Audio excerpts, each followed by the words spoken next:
ಕರ್ನಾಟಕದಲ್ಲಿ ಕೊರೋನಾ ಎರಡನೇ ಅಲೆ ಆರ್ಭಟ ದಿನದಿಂದ ದಿನಕ್ಕೆ ಜಾಸ್ತಿ ಆಗ್ತಿದೆ. ರಾಜ್ಯದಲ್ಲಿ ಜನತಾ ಕರ್ಫ್ಯೂ ಅಗತ್ಯ ಇಲ್ಲ ಅಂತ ಹೇಳಿದ್ದಾರೆ ಬೆಂಗಳೂರಲ್ಲಿ ಸಚಿವರಾಗಿರುವ ಡಾಕ್ಟರ್ ಕೆ ಸುಧಾಕರ್ ಅವರು. ಮಹಾರಾಷ್ಟ್ರದಷ್ಟು ಸೋಂಕಿನ ಪ್ರಮಾಣ ನಮ್ಮಲ್ಲಿ ಇಲ್ಲ, ಹೀಗಾಗಿ ಮಹಾರಾಷ್ಟ್ರದಂತೆ ಜನತಾ ಕರ್ಫ್ಯೂ ಅಗತ್ಯ ಇಲ್ಲ ಅನ್ನೋದನ್ನ ಈಗ ಆರೋಗ್ಯ ಸಚಿವರಾಗಿರುವ ಡಾಕ್ಟರ್ ಕೆ ಸುಧಾಕರ್ ಅವರು ಹೇಳಿದ್ದಾರೆ. ಬೆಂಗಳೂರಲ್ಲಿ ಈ ಮಾತನ್ನ ಹೇಳಿದ್ದಾರೆ. ಇವತ್ತು ಇಲ್ಲಿವರೆಗೂ ಕೂಡ ಲಾಕ್ಡೌನ್ ವಿಚಾರ, ಜನತಾ ಕರ್ಫ್ಯೂ ವಿಚಾರ ಎಲ್ಲವೂ ಕೂಡ ಈಗ ಬರ್ತಾ ಇದೆ. ಜನರ ಮನಸ್ಸಲ್ಲೂ ಕೂಡ ಒಂದು ರೀತಿಯಂತಹ ಯೋಚನೆ ಇದೆ, ಲಾಕ್ಡೌನ್ ಆಗುತ್ತಾ, ಕರ್ಫ್ಯೂ ಅನ್ನ ವಿಧಿಸ್ತಾರಾ ಅಂತ ಹೇಳಿ.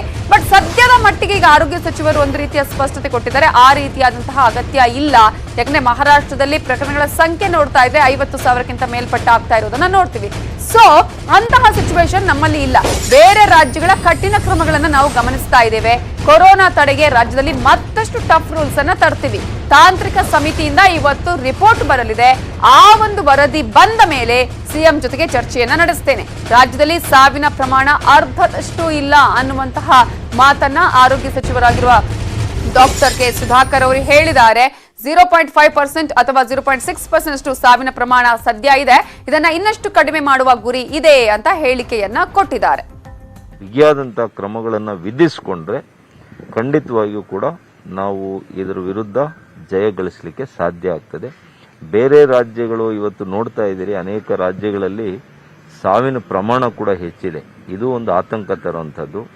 ಆ ರೀತಿಯಲ್ಲಿ ನಮ್ಮ ರಾಜ್ಯದಲ್ಲಿ ಆಗಬಾರ್ದು ಅನ್ನೋದಾದರೆ ಕ್ರಮಗಳನ್ನು ಖಂಡಿತವಾಗಿಯೂ ತೆಗೆದುಕೊಳ್ಳಿ, ಜೀವನ ಉಳಿಸ್ಕೊಳ್ಳುವಂಥ ಕೆಲಸ ಮಾಡಿದ್ದೇವೆ. ಸರ್, ಒಂದೊಂದಾಗಿ ರಾಜ್ಯಗಳು ಕಠಿಣ ಕ್ರಮ ತಗೊಳ್ತಿದ್ದಾರೆ. ಮಹಾರಾಷ್ಟ್ರ, ಛತ್ತೀಸ್ಗಢ ಆದ್ಮೇಲೆ ನಾವು ತೆಗೆದುಕೊಳ್ತೀವಿ. ಮಾನ್ಯ ಮುಖ್ಯಮಂತ್ರಿಗಳು ಇವತ್ತು ಬಂದ ಮೇಲೆ ನಮ್ಮ ತಾಂತ್ರಿಕ ಸಲಹಾ ಸಮಿತಿಯವರು ಏನೆಲ್ಲ ಕೊಟ್ಟಿದ್ದಾರೆ, ನಾವು ಎಲ್ಲ ರಾಜ್ಯಗಳನ್ನ ನೋಡೋದು ಒಂದು ಕಡೆ, ನಮ್ಮ ರಾಜ್ಯಗಳ ಪರಿಸ್ಥಿತಿಯನ್ನ ನೋಡಿಕೊಂಡು ಅದಕ್ಕೆ ಅನುಸಾರವಾಗಿ ನಾವು ಕ್ರಮಗಳನ್ನು ತಗೋಬೇಕಾಗ್ತದೆ. ಮಹಾರಾಷ್ಟ್ರದ ಪರಿಸ್ಥಿತಿ ನಮ್ಮಲ್ಲಿಲ್ಲ. ಆ ರೀತಿಯಲ್ಲಿ ಆಗಬಾರ್ದು ಅಂದ್ರೆ ನಾವೇನು ಕ್ರಮಗಳನ್ನು ತಗೋಬೇಕು ಅದು ಮುಖ್ಯ ಆಗ್ತದೆ.